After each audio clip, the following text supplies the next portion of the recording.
Entonces, como decía el profe, este tema vamos a hablar sobre la biomecánica de la columna vertebral, también haciendo un análisis sobre las distintas teorías de la estabilidad de la columna vertebral.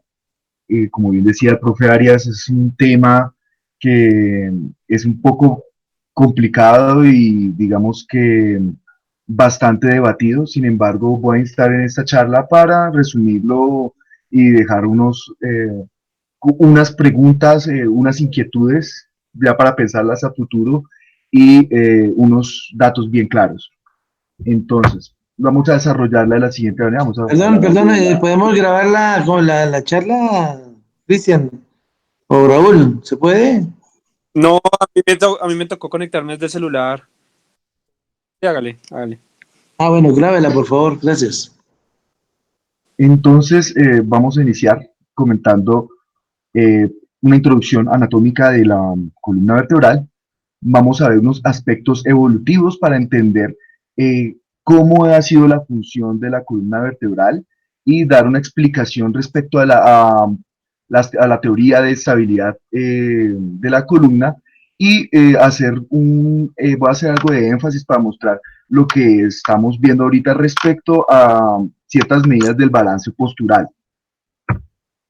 Entonces vamos a ver que en la columna humana generalmente está compuesta por 26 elementos, que son 7 vértebras cervicales, 12 torácicas, 5 lumbares, el sacro y el coxis. Y en el sacro se puede observar que hay 5 vértebras sacras unidas en un solo fragmento óseo. Entonces, y esto va a evidenciarse en una forma en S, como podemos apreciar aquí en la imagen. Entonces, es menester entender que la columna se ha evolucionado de esta manera, primero con dos objetivos, y es permitir la movilización y aumentar la carga axial sobre ella misma. Entonces, en varios análisis biomecánicos se ha evidenciado que una columna que sea simplemente rígida, completamente recta, no va a resistir una carga axial superior a la que le provee la columna vertebral en esta forma S. Se cree que puede soportar hasta 10 veces más de lo que una columna completamente recta sin curvaturas podría resistir. Entonces, vamos a ver algo, una abrebocas de respecto a la anatomía de los cuerpos vertebrales, simplemente para mostrar cómo es la forma de una vértebra torácica. Vamos a ver acá el cuerpo vertebral, acá sus carillas articulares con las costillas, vemos acá el proceso transverso, la apófisis espinosa y vemos acá las facetas articulares inferior, superior, el pedículo, que podemos apreciarlo en esta visión axial de la misma manera, las mismas estructuras anatómicas. Ver sobre todo la imagen de esta vértebra y compararla con esta que es la vértebra lumbar, donde podemos ver que aumenta como tal la, el volumen del cuerpo vertebral, el volumen de los pedículos. Estas articulaciones facetarias se hacen un poco más grandes y se acorta un poco los procesos espinosos para hacerse más anchos y más, de cierta manera, más rígidos. La columna se ve sujetada, por lo que vamos a hablar después de lo que se llama el sistema pasivo de estabilidad de la columna, que está dado por el ligamento longitudinal anterior, que viene desde el cráneo y que se inserta hasta la cara anterior de S1. Tenemos el ligamento longitudinal posterior, tenemos el ligamento intertransverso, acá vamos a ver ligamentos interespinosos y el ligamento supraespinoso. ¿Listo? Entre esos es importante mencionar los ligamentos capsulares facetarios y el ligamento amarillo, el ligamento flavo. Entonces, esas estructuras nos van a dar un soporte de rigidez como tal a la columna para impedir y favorecer el movimiento en distintos ejes de movimiento, valga la redundancia. Entonces, comparado de las distintas vértebras, vamos a ver que la inclinación como tal de los procesos facetarios y su articulación va a indicar cómo se va a desarrollar su movilidad y las curvaturas normales. Entonces, por ejemplo, veamos acá en las vértebras cervicales, vemos unas facetas que están ubicadas aproximadamente a 45 grados, en las vértebras dorsales aproximadamente en un eje de 60 grados y las lumbares prácticamente en un eje de 90 grados. Estos ejes de articulación facetaria lo que permite darle esa figura de S a la columna y dar la forma y el soporte de la cifosis y las lordosis respectivas en sus segmentos correspondientes. Entonces, sin embargo, es de tener en cuenta que el disco intervertebral también va a generar un efecto de estabilidad en la columna, ya que va a servir como efecto de amortiguación y va a permitir a soportar las cargas axiales y cargas axiales de flexión, de extensión, y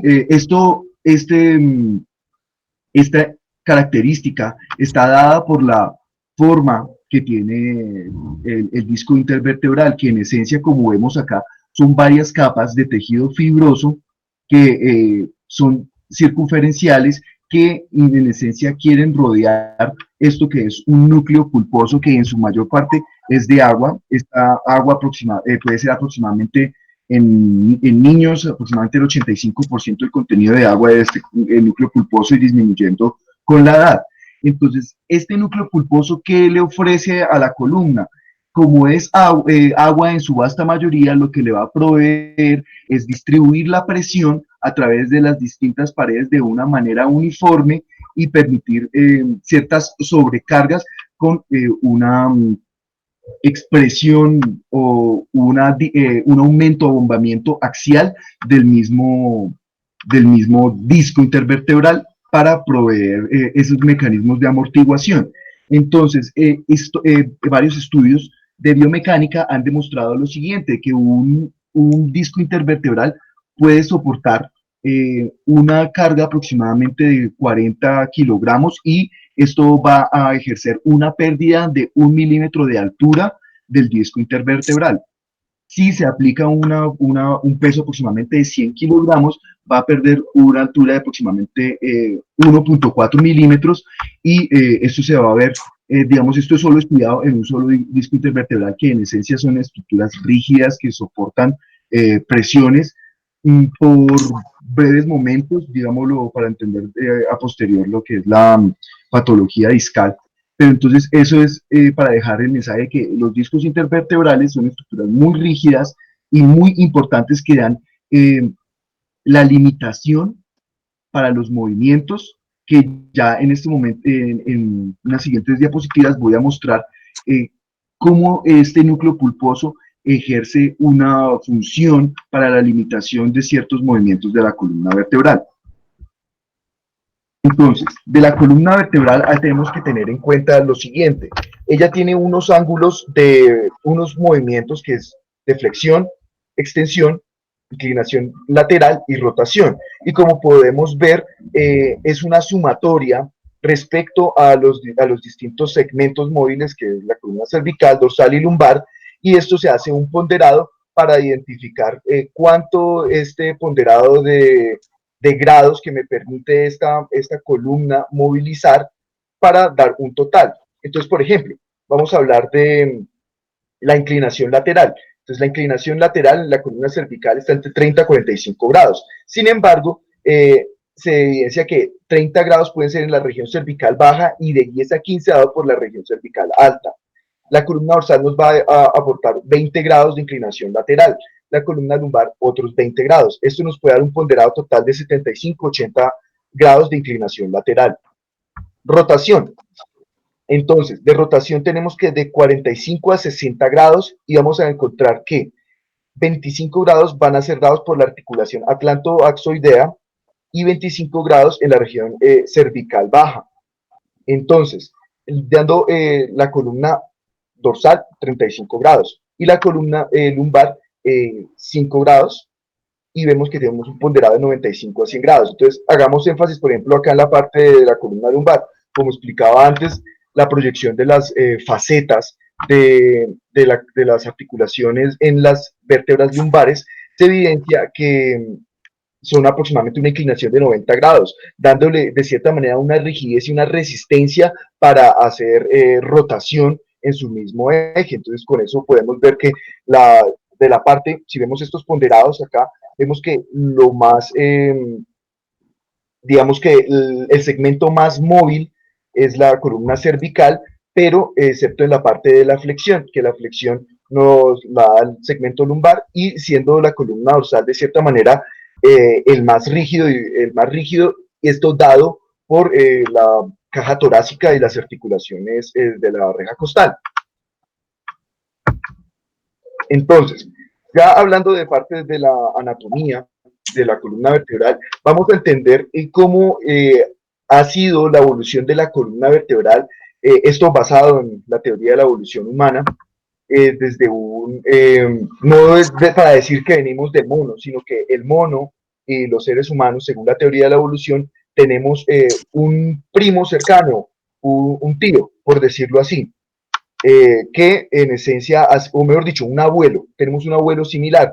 Voy a mostrarlo mejor en esta diapositiva para evidenciar cómo es que podemos tener. Entonces, estos son distintos homínidos, perdón, primates actuales. Por ejemplo, esto es un mono capuchino, un macaco, los gorilas, también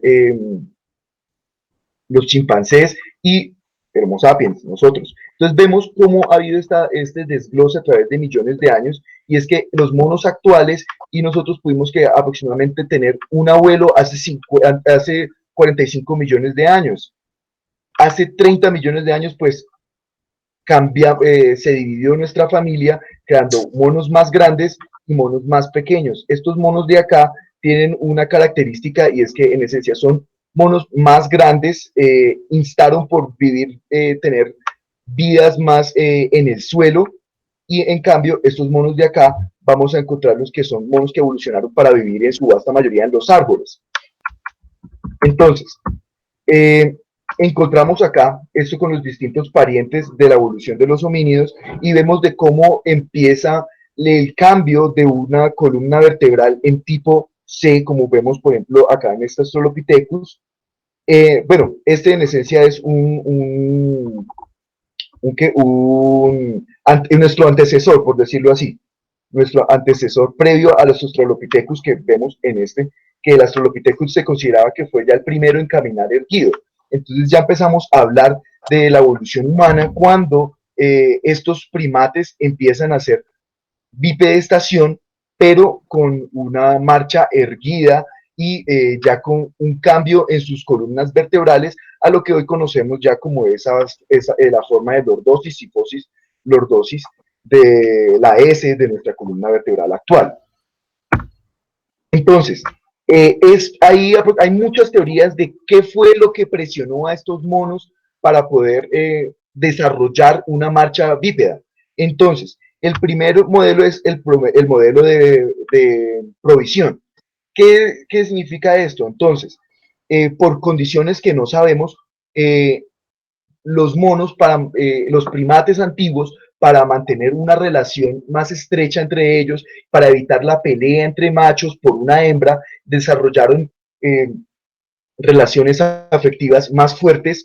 Entonces el mono macho empezó a tener ese papel de provisión, dejando a la hembra cuidando los hijos, y entonces tenía que caminar distancias para conseguir el alimento. Entonces, ¿cuál es el problema? Caminar en cuatro patas no le va a permitir llevarle el alimento. Entonces, ¿qué era lo que hacía?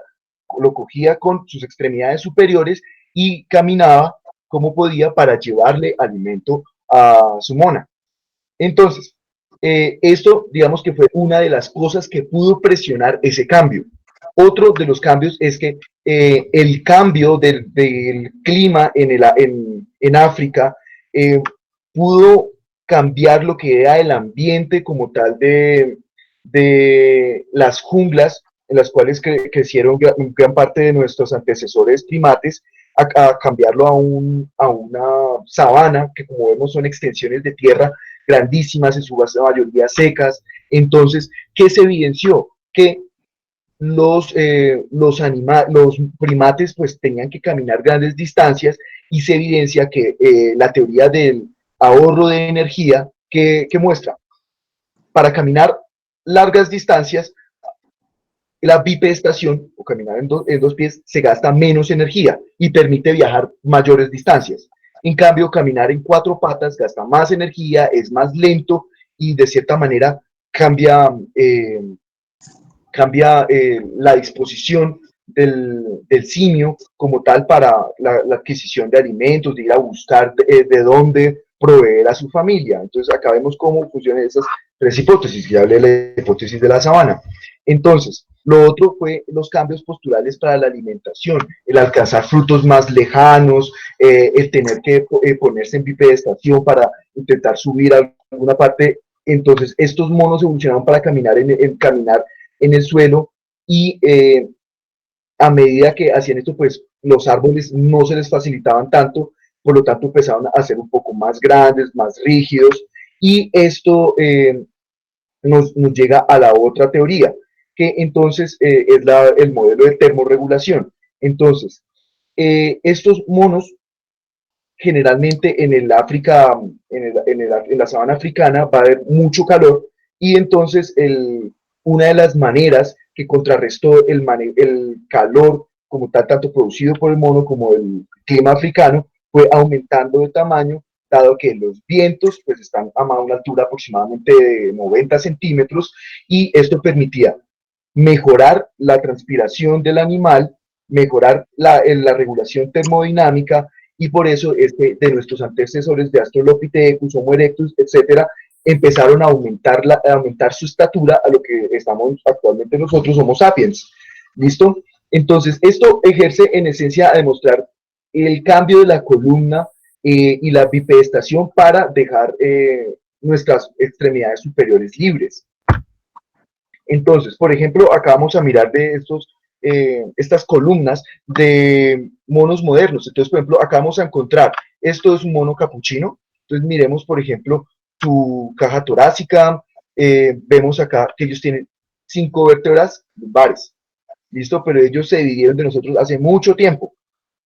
¿Listo? Estos son de los monos modernos que yo hablaba acá, de las 4 imágenes de estos monos, que están más adaptados para moverse en las ramas. Entonces, por ejemplo, este ya es un mono aullador, este es un macaco y este es un gibón. Entonces, para prestar atención, miremos, por ejemplo, la similitud que tiene la contextura de la caja torácica, de la distribución de las vértebras torácicas, lumbares y sacras, muy parecida a la del humano.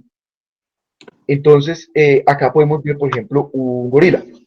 ¿Qué vemos? El gorila tiene una columna vertebral de cierta manera más rígida, con menos ángulo de movimiento, tiene 4 vértebras lumbares y tenemos una caja torácica muy cercana a los alerones ilíacos. Entonces, el ser humano y el género homínido, para distanciarse de estos, ¿qué hicieron? En la evolución aumentaron por un número una vértebra lumbar, aumentaron la distancia como tal de la caja torácica y la pelvis para que haya un eje, un espacio de movimiento y de mayor flexibilidad a la columna. ¿Listo? Entonces lo podemos ver, por ejemplo, acá podemos ver, por ejemplo, este es el gibón. ¿Listo? Gibón es de los pocos monos que pueden caminar en bipedestación de una manera similar a como lo hace el ser humano. Entonces veamos acá la disposición de la S de la columna humana y vemos, por ejemplo, acá en un gorila, en un chimpancé y en un orangután. Entonces vemos que estos son columnas con menos curvaturas, de cierta manera más rígidas, ¿listo? Pero ellas van a proveer un eje y soporte de cargas distintas, porque estos homínidos van a soportar el peso en sus extremidades superiores, ¿listo? En cambio, con el ser humano, pues vemos de que acá, por ejemplo, las cinturas escapulares son más pequeñas con respecto a estos homínidos y está las curvaturas de la columna vertebral. ¿Listo? Esto para darle un mejor perfil en un eje sagital y un mejor ángulo de movimiento. Listo. Entonces, ¿qué tenemos que tener en cuenta de la estabilidad? Entonces, reconocemos que un sistema es estable cuando tiene la capacidad de movilizar, de generar un movimiento o que una energía ejerce sobre él un cambio de posición y este tiene la capacidad de volver a un punto de partida, repetirlo y no generar ninguna lesión en ello y tener todas sus ángulos indemnes. Sin embargo, este concepto parte desde el principio de que hay un punto neutro. Sin embargo, como seres humanos y los mismos no podemos establecer cuál es el punto neutro de la columna. Entonces, generalmente lo podemos asumir cuando una persona toma una posición erecta, que la persona esté en una posición de descanso, de pie, recta, podríamos llamarlo que esa es la posición estable. Sin embargo, no queda, digamos, completo este concepto para el sistema de la columna vertebral. Entonces, volviendo acá, veamos cómo se disponen enfático, las curvaturas de la columna vertebral, de que esto es lo que depende el diseño, la biomecánica de la columna vertebral, y esto se va a explicar de esta manera. Entonces, por ejemplo, vamos a ver acá que hay una carga axial sobre un eje rígido. Va a ser rígido, no se va a movilizar, ¿listo? No va a tener movimiento. Entonces, en esencia, tanto A y B van a ser estables. Esto es un modelo rígido que no va a permitir movimiento y tiene su carga axial, pero no hay movimiento. ¿Listo?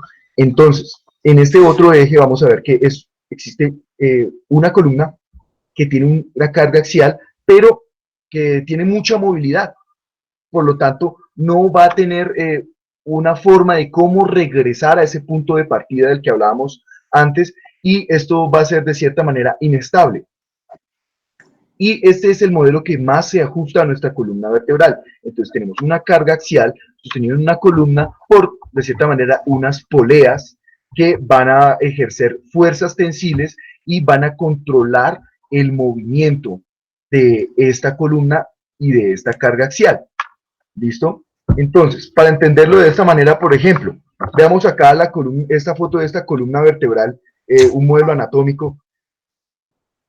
Mire, este modelo anatómico no tiene ni ligamentos, no tiene ni tendones, ni músculos, y mire cómo solito se va a ir hacia adelante. ¿Listo? Parece que estuviera triste acá frente a la pared. Entonces, esto simplemente va a ser un modelo inestable muy parecido a lo que vemos acá. ¿Sí? Entonces, al agregar la musculatura, los tendones, vamos a tener estas poleas de las que yo hablaba aquí y van a generar una rigidez, una forma de la columna vertebral que la va a mantener soportada. Entonces, esto va a ser en esencia por los músculos erectores del raquis, que acá tenemos el iliocostal, el longísimos, el espinal, el semiespinal, ¿listo? Y también los músculos multífidos, los cuadrados lumbares, interespinosos, ¿listo? Estos músculos en esencia van a generar esas fuerzas tensiles que van a permitir que la columna vertebral vuelva a esa posición de estabilidad o esa posición neutra. Entonces, ¿cómo podemos entender mejor esa posición neutra? Entonces, vamos a encontrar que la columna vertebral se va a tener esto que se llama un ángulo de movimiento, ¿listo? Como lo vemos aquí, este modelo anatómico usted lo puede mover para cualquier parte, ¿listo? Y él no se va a retornar a su misma posición, ¿listo? Pues esto tendrá un cable y cauchos por dentro, ¿no? Y eso es lo que de cierta manera le va a mantener una configuración, pero si fuese una columna cadavérica, pues no, probablemente lo que más se va a hacer se va a desbaratar. Entonces, acá que encontramos, la columna puede tener incluso también con los ligamentos y este ángulo de movimiento, ¿listo? Pero vamos a encontrar esto que se llama la zona neutral, que es donde la columna puede moverse y desempeñarse mejor según la cantidad de carga que se le ponga. Entonces, ¿qué se ve? Que entre más carga se le ponga, esta zona neutral se va haciendo más pequeña y el ángulo de movimiento también. ¿Listo? Cuando se quita esa carga, pues va a aumentar el ángulo de movimiento y va a haber esta zona neutral. Esta zona neutral que yo estoy diciendo es aquella donde se puede mover la columna y regresar a su posición inicial sin generar daño. Ya cuando salimos de esta zona neutral, podemos empezar a pensar de que se puede generar algún tipo de lesión. ¿Listo? Entonces, una manera de entenderlo, entonces, hagan de cuenta, esto es un bowl o un plato hondo. ¿Listo? Y tenemos una esfera dentro de ella. Entonces, uno da unos movimientos y la bolita se puede mover por esta zona neutral. Digamos que zona neutral podría ser lo equiparable a que nosotros llamamos, o lo que yo estaba llamando como ese punto de estabilidad. ¿Listo? Ella se puede salir en algunos momentos, ¿listo? Pero entonces tiene este rango de movimiento, ¿listo? Y este rango de movimiento lo que le va a dar es los límites donde definitivamente el sistema ya va a colapsar y ya se va a dañar por completo. Digamos que esta distancia que hay acá entre el límite extremo de la zona neutral y el ángulo de movimiento, pues va a generar lesiones, ¿listo? Pero en esencia se va a poder recuperar de ello. Entonces, digamos, por ejemplo, en una fractura de columna, pues se va a salir del ángulo de movimiento y nos va a generar una disrupción como tal del sistema. ¿Listo? Entonces ya, digamos, espero hayan entendido un poco de esto. Vamos ahorita a explicarlo, la fisiopatología, por ejemplo, del dolor lumbar basado en esto. Entonces, ¿qué es de tener en cuenta con la estabilidad de la columna vertebral? Es que gira en tres ejes, que es un círculo o un feedback positivo, negativo, y que está basado en un subsistema pasivo, del que es los huesos, las estructuras óseas y los ligamentos. Entonces, digamos que los ligamentos están tanto aquí como aquí, que es el subsistema activo, donde están en su vasta mayoría los músculos espinales. Y estos van a aportar lo que es el subsistema de control neural o neurológico. Entonces, ¿cómo se va a evidenciar esto? Entonces, el subsistema pasivo tiene que tener lo siguiente: unos transductores para monitorear la posición de la columna, el movimiento, las cargas, y esto le va a enviar como tal una información, vemos acá, una información de acá del subsistema pasivo al sistema de control neurológico. Entonces, esto está dado por órganos tendinosos, los plejos neuromusculares, y estos están encontrados en los ligamentos, en los tendones y en varias articulaciones que muestran esta información de la que yo ya hablaba aquí. Entonces, después de que este sistema neurológico sensa esa información que le llega, pues va a determinar el tono de los músculos espinales para compensar los movimientos, compensar la carga y manejar la posición que está manejando la columna. Entonces, vemos que necesitamos esto para generar eso, una estabilidad de la columna. Entonces, cada músculo le va a mandar información también al cerebro, diciéndole, bueno, se están generando unas fuerzas, ¿listo? Y estamos monitoreando también otras fuerzas. Entonces, esto va a ser un feedback positivo que le está diciendo al cerebro todo el tiempo en qué movimiento está la columna, la postura, ¿listo? Y va ejerciendo un intercambio entre los distintos músculos para mantener esa posición erecta que habíamos visto de la columna. Entonces, esto nos ayuda a explicar lo que es la degeneración de la enfermedad y la lesión. Entonces, ¿qué vemos nosotros a futuro? Es por muchos factores, como lo es el envejecimiento, la dieta, la genética, el trabajo, la cantidad de ejercicio, se va a ver de que vamos a encontrar daño en la estabilidad pasiva, es decir, los huesos, vamos a encontrar, es decir, las vértebras, vamos a encontrar daño en las articulaciones, aumento de la longitud de los ligamentos, ¿listo? Y que podemos encontrar unos cambios de la estabilidad activa. Entonces, muchos de los cambios grasos de los músculos erectores del raquis, atrofia muscular, etcétera. Entonces, cuando esto se empieza a evidenciar que está empezando a cambiar, el control neural dice, uy, hay algo que está cambiando acá y estoy generando inestabilidades, o sea, estoy perdiendo un eje en el cual andar, entonces el control neurológico va de cierta manera a aumentar la estabilidad pasiva, va a aumentar la estabilidad activa por los movimientos musculares. Esto a futuro, ¿qué vamos a encontrar? Que va a acelerar la degeneración muscular de los ligamentos, fatiga, ¿listo? Y esto va a generar una disfunción crónica y dolor, ¿listo? Y esto nos va a hacer este mismo feedback. Vemos acá que es como un círculo que se repite y lo vemos todos los días en nuestra consulta con nuestros pacientes. Entonces, ¿cómo manejamos esto? Volvemos entonces al modelo del plato, del bowl y la esfera. Entonces, la columna tiene esta zona neutral y tiene este rango de movilidad. Y tenemos acá que este rango de movilidad, vamos a encontrar que si se pasa por fuera de esto que se llama una zona fuera de dolor, que es esta zona que está fuera de dolor, más allá de la zona neutral, entonces si se pasa hacia allá le va a doler a la persona. ¿Qué pasa cuando hay una enfermedad degenerativa? Pues que esta zona libre de dolor empieza a hacerse más pequeña y empieza a entrar a esta zona esta zona neutral. Entonces, cuando se hacen los movimientos normales en la zona neutral, entonces le van a generar dolor a la persona. ¿Qué es lo que nosotros hacemos? Pues lo que podemos hacer es disminuir el rango de movilidad. Entonces, con los distintos tipos de cirugía, lo que logramos es disminuir el rango de movilidad por las artrosis y las fusiones intersomáticas, y con eso, entonces, la esfera se va a mover menos y va a estar mucho más lejos del umbral libre de dolor. ¿Listo?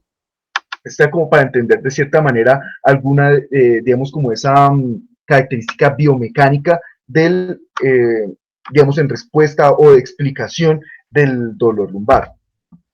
¿Listo? Entonces, en esta tabla me parece muy interesante mostrar, por ejemplo, los distintos movimientos que se generan en la columna y cómo distintas lesiones que se pueden generar, tanto quirúrgicas o por fracturas, cambiar como tal la medida de movimiento de cada vértebra. Entonces, por ejemplo, en este estudio lo que se intentó fue poner un segmento de 2 vértebras. ¿Listo? Entonces se evaluó cuánto era el rango de movilidad en grados de flexión. Entonces, veamos, por ejemplo, acá hay muchos movimientos, pero veamos, por ejemplo, la flexión. Entonces, con todos sus componentes intactos, vemos de que en estas 2 vértebras, si con sus componentes intactos, puede tener de 8.22 grados y tener una desviación estándar de 2.57 en los distintos modelos que usaron. Ahora, si hacemos una transección del ligamento interespinoso y supraespinoso, en solo este nivel, vean que vamos a aumentar aproximadamente casi 1,5 grados de movimiento, solo con hacer una incisión en el ligamento supraespinoso e interespinoso. ¿Listo? Vemos cómo esto se aumenta, por ejemplo, cuando se hace una facetectomía unilateral medial izquierda, cómo aumenta el grado de flexión, ¿listo? Y vemos que cuando se hace bilateral, una facetectomía medial bilateral, cómo aumenta también respecto, por ejemplo, vea, de intacto de 8.22 a cuando se hace la facetectomía de 11.86, o sea, aumentó ya prácticamente entre 3 a 4 grados el movimiento de un solo segmento vertebral.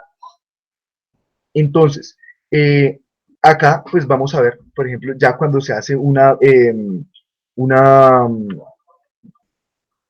facetectomía bilateral total, pues esto ya va aumentando completamente, veamos, miren, ya hasta 13 grados puede llegar casi a duplicar el rango de movilidad. Entonces, ¿a qué quiero llegar con esto? Entonces, que gran parte, por ejemplo, de los movimientos en flexión, ¿listo? Su estabilidad está dado por las articulaciones facetarias. Entonces, veamos, por ejemplo, los perfiles en los distintos movimientos. En la extensión, entonces, no se modifica nada con la lesión de los ligamentos supra e interespinoso. Se puede permanecer constante respecto a la realización de una eh, una facetectomía lateral, ¿listo? Y lo que sí se ve es que aumenta de cierta manera cuando hay una facetectomía bilateral, ¿listo? Entonces, hablemos, por ejemplo, de las rotaciones en a ambos lados. Entonces, vemos cómo se aumentan, por ejemplo, acá los grados de rotación en la presencia de una facetectomía izquierda, pues se ve que aumenta más en el lado derecho, porque este es el que de cierta manera le va a generar la resistencia cuando se rota a su lado contralateral. Entonces, vemos cómo aumenta y que cuando hay una facetectomía bilateral, ¿listo? Entonces, esto ya aumenta una cantidad bastante apreciable. ¿Listo? Entonces, esto es como para dejar, digamos, como que la mayor parte de la estabilidad de la columna está dado en su vasta mayoría por la articulación facetaria. ¿Listo? Y hablar, por ejemplo, acá del disco.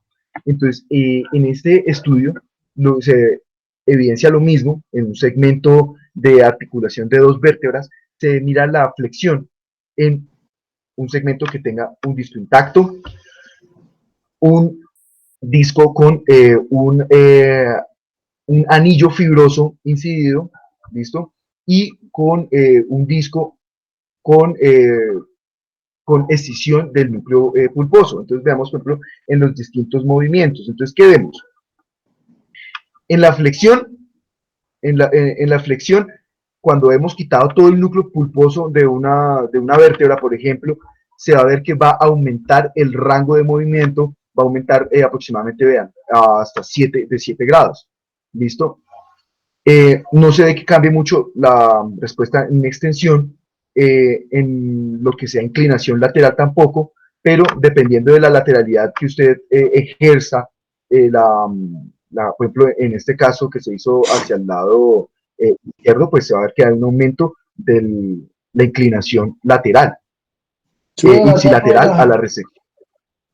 ¿Listo? Entonces, pero digamos que respecto a los movimientos, esto sí es importante notarlo, por ejemplo, que en los movimientos de rotación va a aumentar significativamente, así sea nomás incidiendo el anillo fibroso, va a aumentar el rango de movilidad, lo cual, ¿qué podemos entender de esto? Que cuando un disco de cierta manera se daña o se rompe, esto va a aumentar un rango de movimiento en la columna o en ese segmento vertebral. Y en esencia es ese paciente que al principio le dolía, tenía un dolor por una hernia discal, se le quitó la hernia, pero tenía este daño como tal en el anillo fibroso. Se quitó su hernia, no se tocó el núcleo pulposo, pero entonces, que va a tener un rango de movimiento a los movimientos de rotación. Y a futuro, el paciente, esa zona de libre dolor que la que yo hablaba previamente, pues se va a hacer cada vez más estrecha. El paciente cuando se mueva le va a doler porque va a tener mecanismos compensatorios de este aumento de la movilidad, porque el sistema de estabilidad de la columna está sensando, oiga, hay un aumento del movimiento rotacional, entonces, ¿qué es lo que va a hacer? Hipertrofiar las facetas, fibrosar los ciertos ligamentos comprometidos, y esto va a conllevar a que el paciente empiece a sentir dolor. Entonces, es ese paciente que al principio tenía una hernia discal, se le quitó su dolor, se le quitó su hernia, pero el paciente regresa a los 3, 4 años con dolor lumbar, pero esto ya es un dolor lumbar distinto, no es un dolor lumbar similar a una radiculopatía por compresión foraminal como una hernia discal, sino ya es un dolor de tipo mecánico. Listo. Entonces, para hablar, digamos, de estos feedbacks que tenemos el, del sistema de estabilidad de la columna. Entonces es menester entender lo que es el balance postural. ¿Listo? Entonces el balance postural es donde el sistema y el control neurológico y todo eso van a ejercer, digamos, a volver a los movimientos y tenerlo como en esa zona neutral de la que yo hablaba previamente, y es basado en que si se mueve más para adelante, entonces vamos a hacer que el paciente se mueva más, los músculos erectores del raquis se muevan, se contraigan y la persona, la columna, se mueva hacia atrás. ¿Listo? Entonces va a generar ese eje o ese centro, ese core, donde vamos a permitir el movimiento de la columna. Entonces, vamos a hablar inicialmente de estas medidas, por ejemplo, lo que es esto que es el balance sagital cervical. Entonces, el balance sagital cervical, pues hay dos medidas en esencia que se pueden tomar, que es el eje de sagital cervical, que está entre C2 y C7 o entre C0 y C7. Entonces, ¿cómo se calcula? Se considera que está entre la mitad, en el centro del cuerpo de C2, se hace una línea plomada y se mide la distancia que tiene esa línea plomada respecto a la esquina postero superior del cuerpo de la vértebra C7. ¿Listo? Y se tiene en cuenta también para el cálculo del C0, C7, que va desde aproximadamente la masa lateral y la unión entre la masa lateral y los cóndilos del occipital y C1, y se marca una línea plomada y se mide esta distancia. Entonces, digamos, a fines prácticos, lo que más se ha visto en la evidencia es este eje entre C2 y C7, y C2 y C7. ¿Listo? Y vamos a calcular, y esto va a tener una relación importante con esto que se llama la inclinación de T1 o el T1 slope.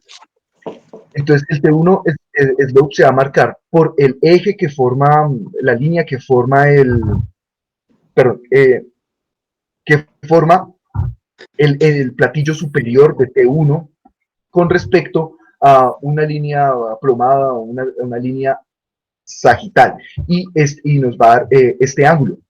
Bueno, perdón, qué pena, voy a corregirme con esto. No voy a corregir porque es una línea que va en todo el platillo superior de T1 con una línea sagital, perdón, una línea horizontal, ¿listo? Una línea horizontal. Y vamos a medir esos grados, ¿listo? Entonces, ¿qué se evidencia con esto? Entonces, que esa inclinación de T1 slope es normal aproximadamente entre 13 y 25 grados. Y que el eje sagital de cervical de C2 y C7, esa distancia de la que comentábamos de la línea plomada y del ángulo posterior superior del cuerpo de C7, es aproximadamente normal entre 11 a 24 milímetros. Entonces, por ejemplo, en este caso de este paciente en este artículo, entonces, ¿qué encontramos? Esta distancia, pues, vamos a apreciar acá, es mucho mayor de 24 milímetros, y vemos que está por fuera, el T1 slope está mucho más que las metas que encontramos o el rango de normalidad. Entonces, ¿qué se encuentra la relación entre estos dos? Que cuando hay un aumento del slope de T1 y un aumento de la distancia del eje sagital cervical, pues el paciente va a tender a esto que se llama un balanceo facial hacia adelante, y que se va a ver ampliamente relacionada con una incidencia, un aumento de la incidencia pélvica. ¿Listo? Entonces,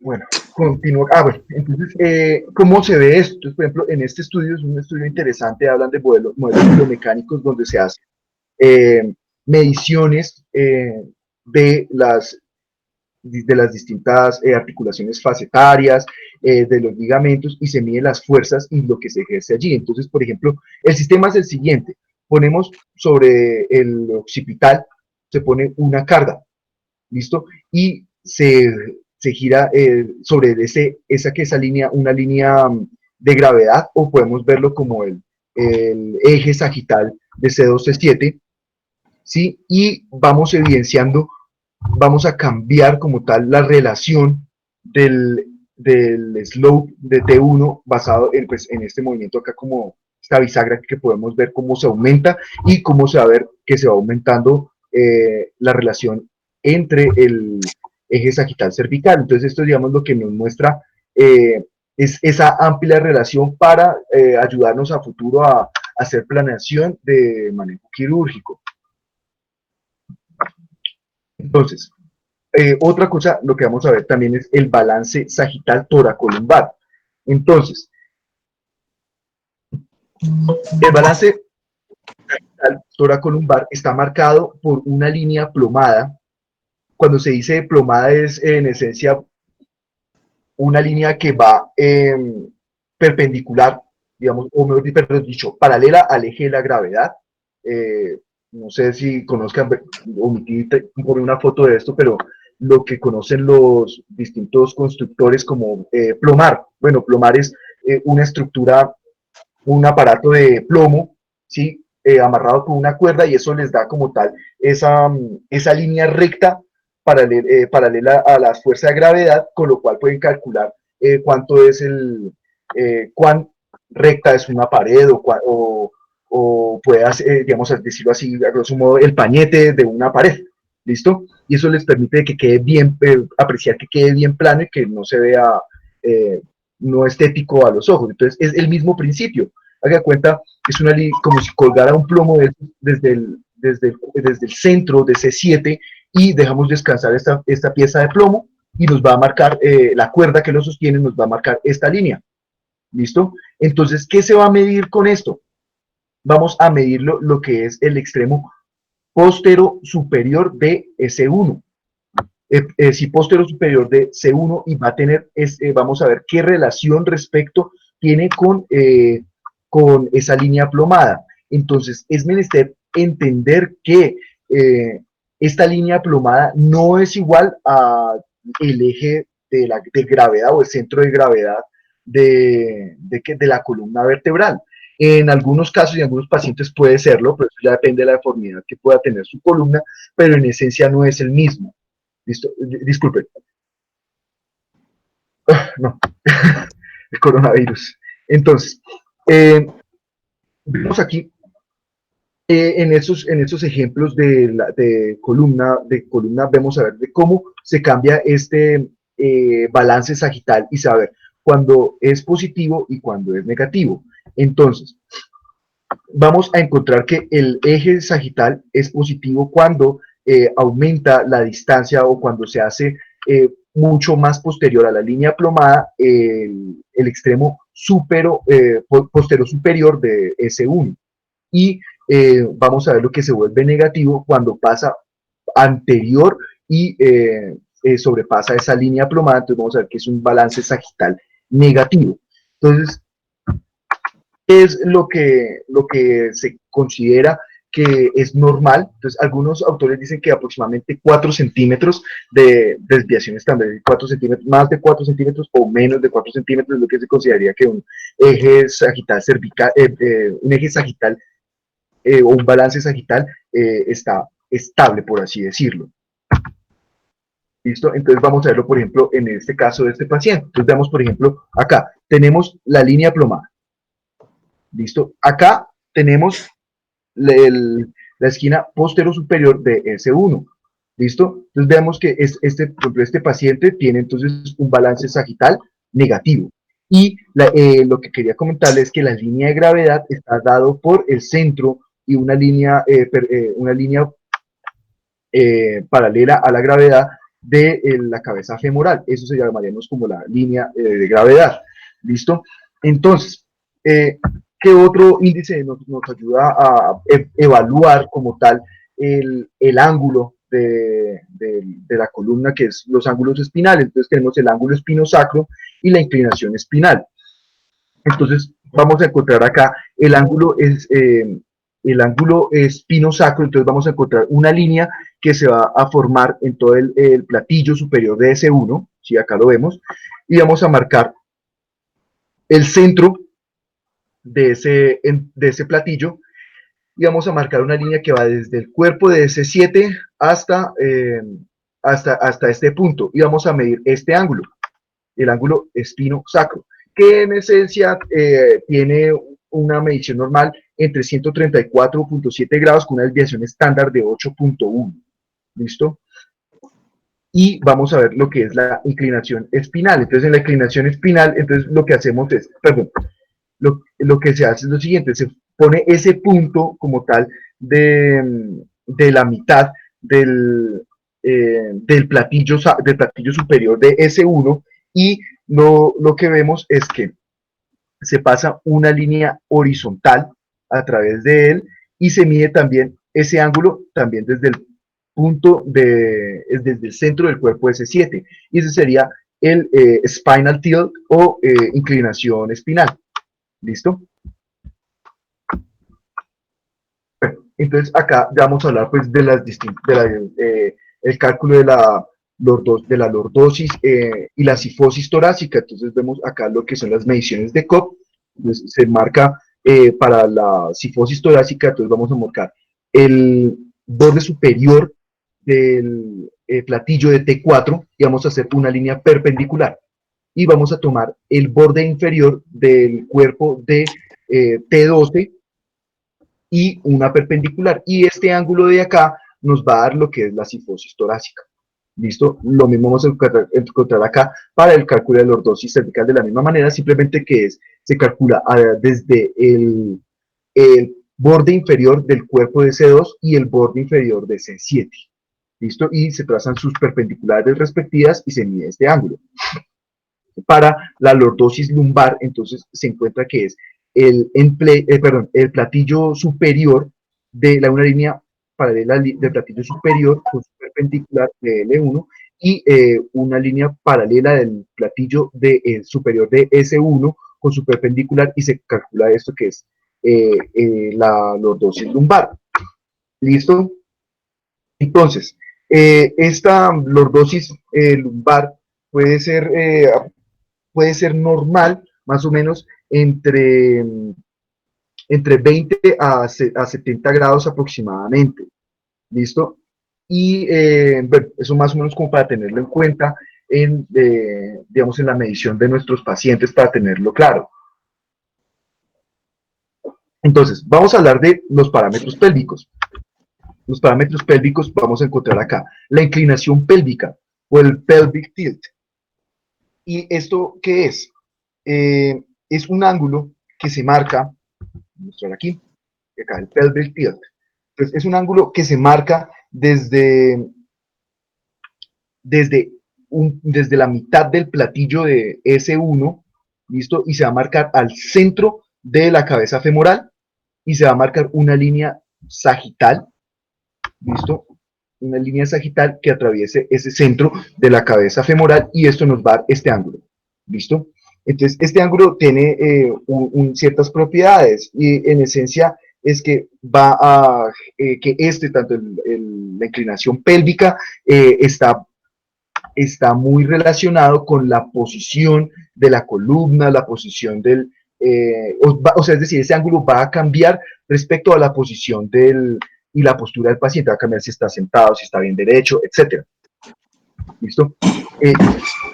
Vamos a hablar ahora de la pendiente sacra o el sacral slope, que este también es dependiente de la posición pélvica. ¿Y cómo lo vamos a calcular?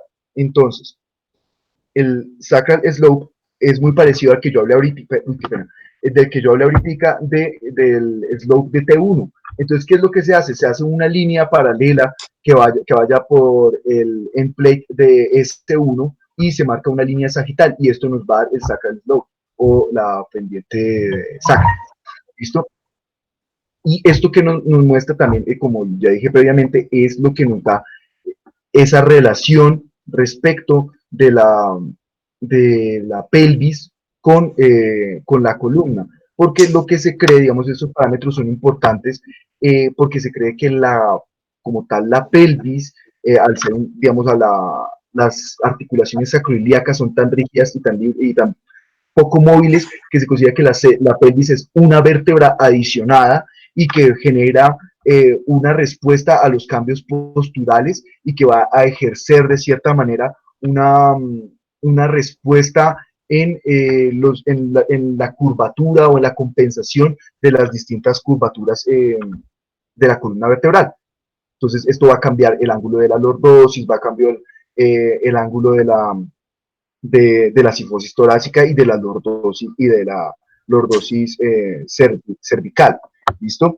Entonces, vamos a hablar de este que es el índice pélvico. Entonces, el índice pélvico, vuelvo aquí, entonces esto sí es una variable que ya es independiente de la posición, es algo con lo que ya prácticamente nacemos, ¿listo? Esa incidencia pélvica es lo que determina, digamos, voy a decirlo así a grosso modo, cuánta proyección glútea pueda tener una persona, porque se ve más esa proyección de la pelvis respecto a la cabeza femoral, y es invariable y generalmente su normalidad está entre 27 y casi 90 grados. Entonces, ¿cómo vamos a calcular esa incidencia pélvica? Entonces vamos a tomar el end plate de S1, ¿listo? Vamos a tomar la mitad y vamos a hacer una perpendicular, ¿listo? Y vamos a medir una línea que va desde el centro de la cabeza femoral hasta ese mismo punto y vamos a medir ese ángulo. Entonces, este ángulo nos va a mostrar de cierta manera la relación que hay respecto a entre la cadera y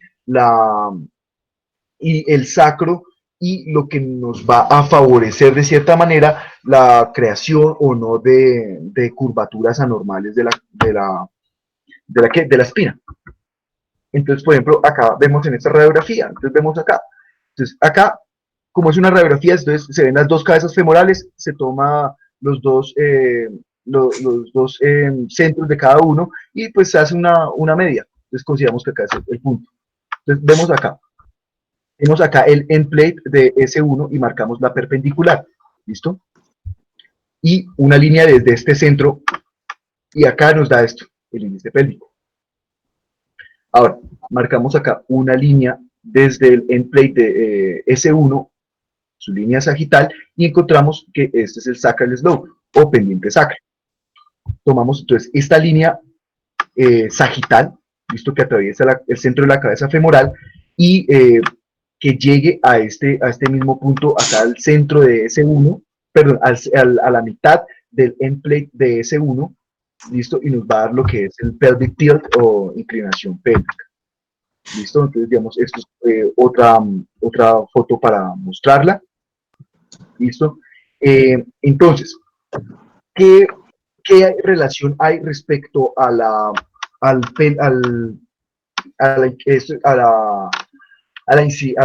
pelvic tilt, perdón, a la incidencia pélvica respecto a la lordosis lumbar? Entonces, por ejemplo, vemos de que cuando hay menos incidencia pélvica, como vemos acá, hay una incidencia pélvica de 30, pues la lordosis lumbar va a ser menor. Listo, esto lo podemos ver en ciertos pacientes cuando vemos de que tienen ese tipo de rectificaciones sacras. Entonces, por ejemplo, ahora en este otro paciente, entonces vemos de que tiene un índice pélvico de 80 grados, y esto se va a ver que va a haber un aumento como tal de la lordosis lumbar. ¿Listo?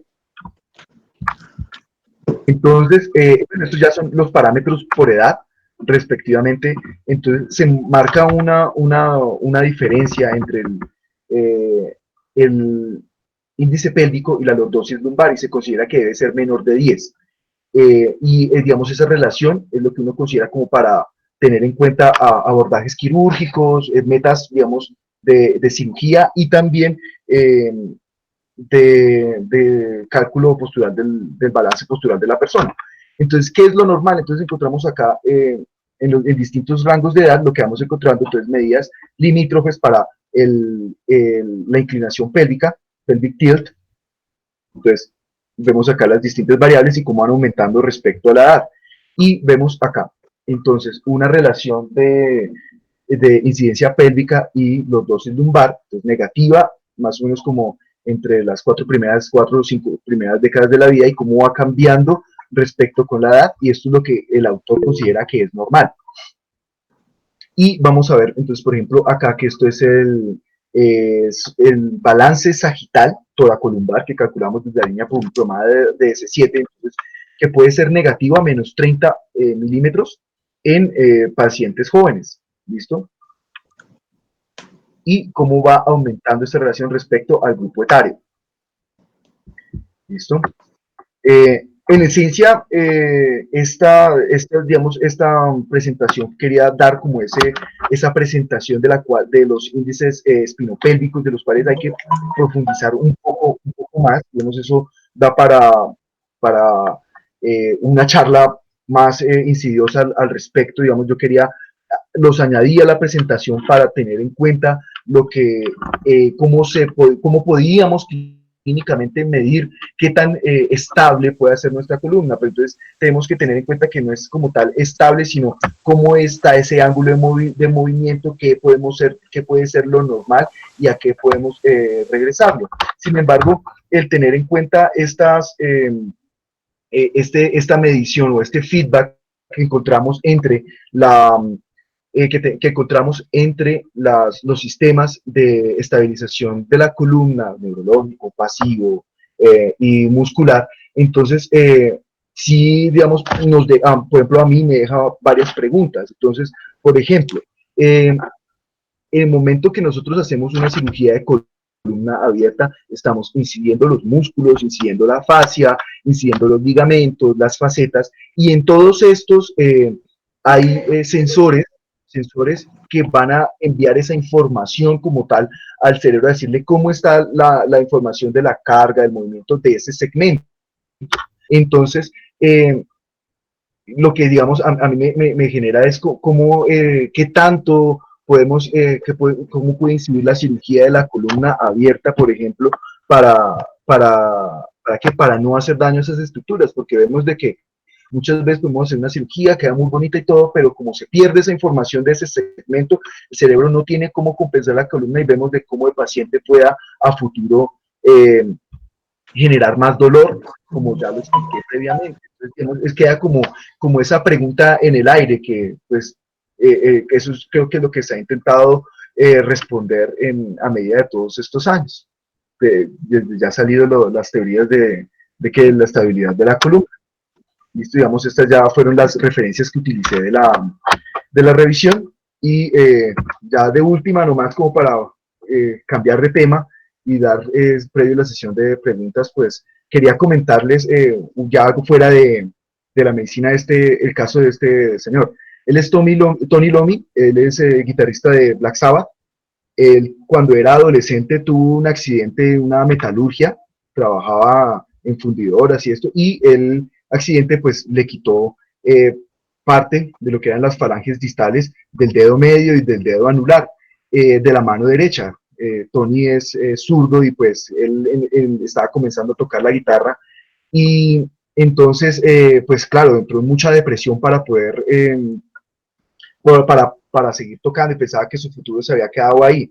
Entonces, ¿qué hizo este hombre? Se adaptó unas prótesis de goma en las puntas de los dedos, y las cuerdas de la guitarra eléctrica generalmente son muy rígidas, son muy duras. ¿Listo? Entonces, para que esas prótesis no se le salieran, entonces lo que él hizo fue bajarle la tensión a las cuerdas. Entonces, le bajó la afinación prácticamente de un mi a sol, a do sostenido, visto que es un tono y medio atrás, y le dio como ese sonido oscuro que tiene la música de Black Sabbath, dando así, basado en este solo accidente, lo que ya conocemos como la música heavy metal. Entonces podemos considerar que basado en este accidente, y claro, y las influencias de muchas bandas previas, pero se considera que Black Sabbath y Tony Iommi son los creadores del heavy metal actual. ¿Listo? Entonces, muchas gracias por su atención. Bueno, con tal que ese Black Sabbath no sea Black Devil, ¿no? Que esa No, música. profe, Tony Iommi es católico, profe. No, es que esa música. Me produce, a mí- me produce angustia ahí en las cirugías a veces. No, profe, Bueno, muy pero bien. eso no puede operar. Uno no puede escuchar metal al operar, eso sí, está claro. No, claro. Claro, meritorio del hombre. Muy bien, ¿no? Pues es un tema, como lo dijimos al principio, un poquito difícil, pero lo felicito por ese desenvolvimiento de un tema que de verdad que es como árido para la mayoría de nosotros. Yo ya llevo 25 años escuchando el mismo tema y bueno, ahorita ya esa parte de los parámetros pélvicos que tienen por ahí que unos 10 años de evolución, tal vez que Sí, señor. se ha profundizado en esa parte de la incidencia pélvica, del slope sacro y esto. Se tuvo en cuenta mucho más la relación de los femorales, de las cabezas femorales para plantear la ergonomía de la columna, ¿no? Y tenemos que partir de lo siguiente, casi nunca nosotros pedimos un estudio de columna completo, como debe ser, o sea, desde la cervical, o sea, una, una ortogonometría de la columna, ¿no? Que incluso ni siquiera la toman en general los técnicos de rayos X, no la saben tomar o eso es un problema, que solamente la toman por segmentos y esto, entonces hay que pedirla segmento por segmento, entonces le mandan a uno foto por foto, pero no una sola foto, así como usted la muestra aquí en esta imagen. Y pues es fundamental para poder hacer esos cálculos de cómo son las proporciones, ¿no?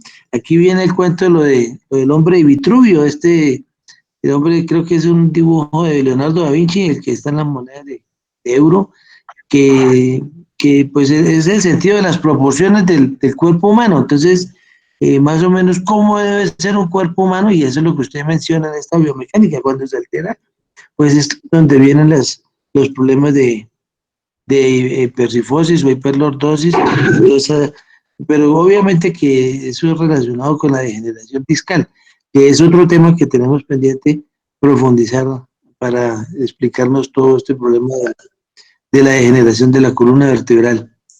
Me gustó muchísimo la parte inicial, la introducción sobre cómo fue que los seres humanos evolucionaron desde los cuadrúpedos y a mí siempre me gustó mucho esa imagen. No sé si puedo proyectar yo puedo proyectar una imagen aquí. Sí, Esto, profe, o usted dice tiene que pedirle permiso. No, no, ¿Qué no, es? No, es compartir su pantalla. Usted dice iniciar compar- presentación. Hay una opción que dice iniciar presentación. Normalmente está en el lado derecho, en su lado derecho, en la parte inferior. sí. Ahí le da iniciar presentación. Sí, entonces quiero mostrar aquí. Pero es que, ¿cómo hago es para que voy mostrar? a dejar de ¿Ya? presentar. ¿Sí salió la imagen? Es de la No, imagen de los dermatomas. Si la están mirando, pues, esa es la imagen de los dermatomas. Siempre me llamó la atención cómo es posible que los dermatomas fueran tan extraños. Y en cambio, si lo miramos desde el punto de vista de la evolución de los cuadrúpedos, de los monos cuadrúpedos, pues está muy clarito. No sé si están mirando la imagen que yo tengo. no está saliendo. Yo no estoy viendo, no, ¿No? no Qué sale. pesado. Es que no sé cómo. Yo creí que la estaba compartiendo. No me sale. Es que tocaría. Voy a proyectar una imagen, profe. Pues, déjeme ver si yo puedo proyectarlo aquí. Ya encontré la imagen más o menos que usted Sí, Es la, la imagen de los dermatomas, como aparece en los dermatomas en sí, cuando uno profe, ya va a está ponerlo acá. en cuatro, o sea, bien como un cuadro, como un mico, como un mono de esos iniciales. Sí, Entonces, sí. No sé si acá ven todos la pantalla, ¿sí la ven? no no está presentando.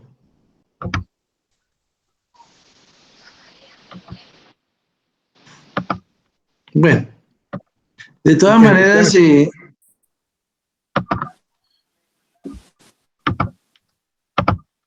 Listo, esta imagen. Ay, me acuerdo, acá. eso sí, exacto, esa era. Se refiere a fíjense, los dermatomas, ahí sí tienen la lógica que deben tener, ¿cierto? ¿Cómo es posible que uno dice, oiga, C5, ¿por qué? O C7 no corresponden la punta de los dedos, pero en esa imagen sí es bien lógica. Y lo mismo la parte del sacro y la parte de la zona perineal, ¿no? Que C3, Sí, C4 y C5 corresponden a la cola de los micos antiguos. Entonces está muy bien. Me gustó mucho la presentación de cómo fue la evolución y eso precisamente de eso se trata el problema de la columna, de la hernia discal, ¿no? Precisamente la adopción de la bipedestación hace que las vértebras L4, L5 y L5, S1 sufran con más rigor el problema de la degeneración discal. Bueno, muy bien, no sé si los asistentes quieran hacer comentarios. El doctor Rojas por aquí lo vi, el doctor Bastos, mis colegas Faber, Andreita, por favor, opiniones. Pues sí, realmente estuvo buena la presentación de Cristian. No es un tema sencillo. En relación a lo que comentaba el profe, pues sí, inicialmente lo más importante es uno verificar que la panorámica esté bien hecha. Obviamente tiene sus parámetros para poder hacer una adecuada evaluación, que es pues el estudio que más información nos aporta estas cosas. Entonces, pues lo que han colocado es que el paciente debe estar de pies, para el caso, el cálculo del paciente debe estar en bipedestación, las rodillas deben estar juntas, las extremidades superiores tienen que estar sobre algún tipo de soporte, no pueden aparecer en el campo de la imagen. Y la imagen de aquí desde la unión cráneo-cervical hasta que se expongan las cabezas femorales, por lo menos eso tiene que estar incluido. Y de pronto para puntualizar algunos de los valores que da Cristian, pues porque es importante realizar estas mediciones, uno para mirar si el paciente realmente está con deformidad y la otra parte por dolor, porque se ha visto que cuando se salen algunos de los valores de los parámetros normales, el paciente puede presentar dolor, hay algunos que cursan síntomas, pero muchos pueden presentar dolor y prácticamente con el envejecimiento cerca de un 60% de la población más o menos calculado que puede pasar con deformidad. Entonces, en cuanto a la alineación coronal, pues una de las líneas de Plum, que lo había comentado Cristian, también más de 4 centímetros, pues es más disfunción y más dolor, es la que se toma de C7 a C1. Lo mismo que también podemos mirar en el plano coronal, los ángulos de COP. Nosotros sabemos que entre 25 y 40 grados, pues son pacientes que se benefician de manejo conservador, menos de allí no hay deformidad. Y si tienen más de 40 a 50, eso en algunos dicen que más de 40, otros más de 45, más de 50, pero más o menos entre 40 y 50, más de un ángulo de COP, pues ya una deformidad, una escoliosis por en el plano coronal que debe ser manejada de forma quirúrgica. De pronto otra precisión en lo que decía Cristian en cuanto a la incidencia pélvica, lordosis. Lordosis se modifica por el envejecimiento, la incidencia pélvica sí es un parámetro que es constante. Y la relación que hay entre los dos es que no puede haber más de 10 grados de diferencia entre la lordosis lumbar y entre la incidencia pélvica. Si aumenta la lordosis más de 10, pues ya se considera una deformidad leve.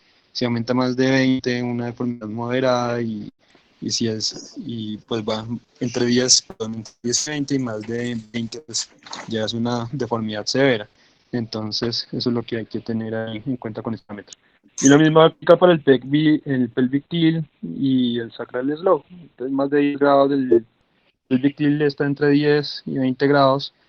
Más de 20 grados, pues es una retroversión de la pelvis para compensar la deformidad.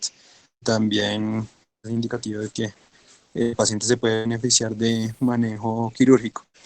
Otra precisión creo que decía Cristian, él hablaba de la cifosis torácica, normalmente recomiendan medirla de T12, de T2, perdón, a T12. Algunos dicen es que se puede medir en T4 y en T5, el platillo superior, cuando hay dificultad en la sagital. No siempre es tan fácil ver el platillo de T2 en la sagital, entonces en el caso pues se puede utilizar el platillo de T4 o de T5, pero la idea es hacerlo desde T12. Y pues lo mismo, esa también pues tiene sus valores. Se dice que entre unos 30 y unos 40 grados es la cifosis dorsal normal, más allí también el paciente está cursando con deformidad. Lo mismo también la lordosis lumbar, de aproximadamente unos 33 grados promedio. Cuando está muy disminuida, que es lo que pasa con el proceso del envejecimiento, entonces pues son pacientes que a veces se pueden requerir osteotomías o que pueden requerir cirugías para reajustar la lordosis lumbar. Lo que tiene que en deformidad que procurar es corregir esa deformidad, porque pues eso es lo que desencadena más dolor o desencadena mecanismos compensatorios que hacen que la pelvis se tenga que modificar. Incluso en algunos artículos, algunos autores proponen que la pelvis se comporta como una vértebra adicional, pues también la pelvis en su conjunto, pues venga ahí en cuanto a balance espinal. Entonces, pero estuvo muy buena la presentación, realmente, y es un tema que estoy repasando y ojalá no es que forma de hacer talleres, porque realmente esto es de ponerse a jugar con radiografías y haciendo las líneas y marcándolas y demás para interiorizarlo porque no es fácil. Hay una aplicación que es Surgimap, no sé si todos la tienen. En Surgimap pues uno puede tomarle la foto a las radiografías y buscar los valores y ajustarlos, que es lo que sirve para el planeamiento quirúrgico. Sí, muy bien. Bueno, ¿más comentarios? Yo creo que ya está como tardecito. Muchísimas gracias a todos. Entonces, el jueves tenemos la charla de qué, Raúl. Profe, la siguiente que sigue es fracturas cervicales. Al Una uno. parte es la definición de las fracturas cervicales y la otra es la de las fracturas cervicales. El tema es que lo tiene Santiago Gómez y en la universidad hicieron la petición. Como a los internos hubo que hacerles un grado anticipado, pues por este cuento del COVID y demás. Entonces Santiago les va a charla el jueves, por eso habíamos dejado esa charla para el viernes. O Entonces, la sea, parte la podemos hacer el viernes y la segunda parte la podríamos hacer el sábado o el lunes, porque esa charla tiene dos partes porque es muy larga. entonces el jueves no, sino el viernes. Sí, sería el viernes. Si el profe puede, sería el viernes. La dejamos realmente para el viernes. No, pues no hay problema porque igual estamos aquí encerrados. Sí, Entonces, sí. seguimos en cuarentena. Bueno, muy bien, muchas gracias. Hasta luego. Listo, gracias. Feliz noche. Chao a todos, saludos, gracias. Muchas gracias. Feliz noche a todos. Hasta luego.